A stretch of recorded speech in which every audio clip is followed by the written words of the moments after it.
Hi, my name is Karen Leader. I am a CAA member, and I'm the author of Chapter 12 of The Eye, the Hand, the Mind, 100 Years of the College Art Association.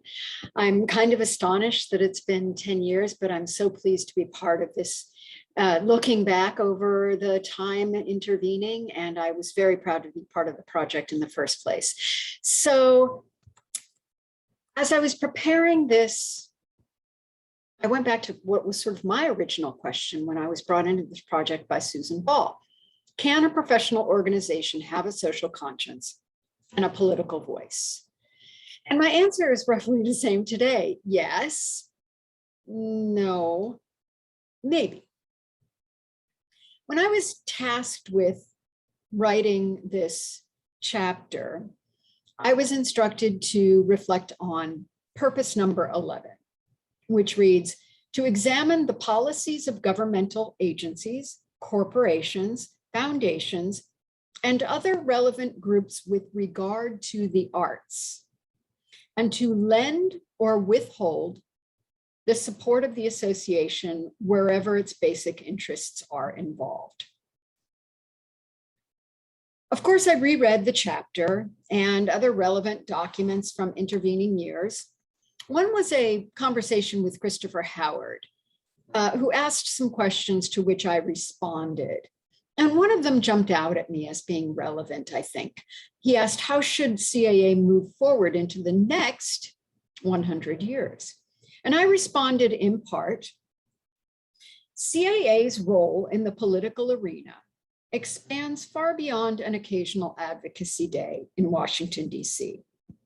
When future presidents and board members find a thorny political issue on their agenda, one relevant to the constituency they serve, I hope they will recognize the urgent need for a forceful voice, feel the support of the constituency to act boldly, and communicate their actions back to that constituency with clarity.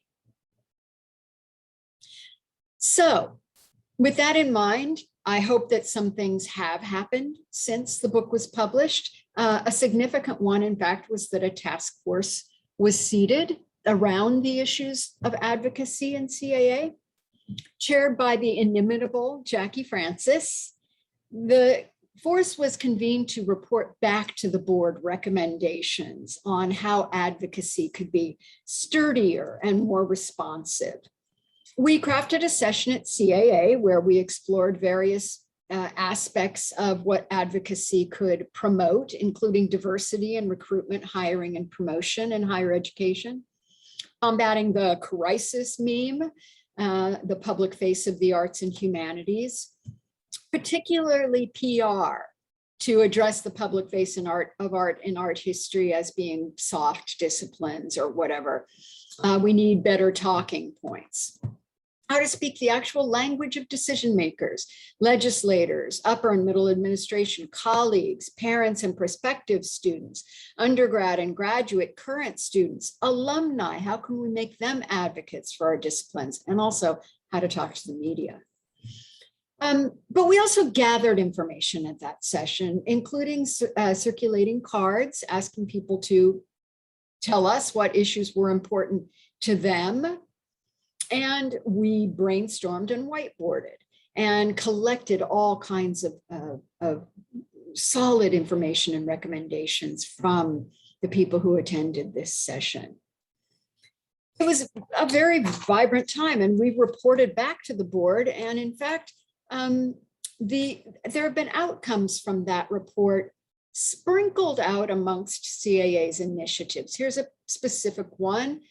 They initiated a toolkit. We designed a toolkit. They didn't use the one we designed, but they crafted a toolkit to mobilize CAA members to take action on their own around particular policies, in this case, cutting arts funding in the early days of the Trump administration.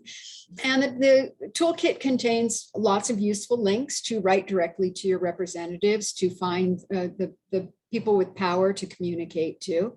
So that to me was a concrete recognition of the need for CAA to mobilize its own members.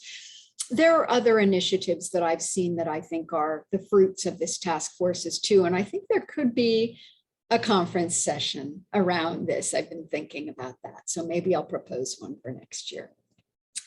That was, I will note, 2017. And I think everything escalated in 2017, including the politicization of the conference in good ways. Here's a shot that I took of the lobby with all these signs: conferences without borders, intersectional aesthetics, art historians against fascism. This is not normal.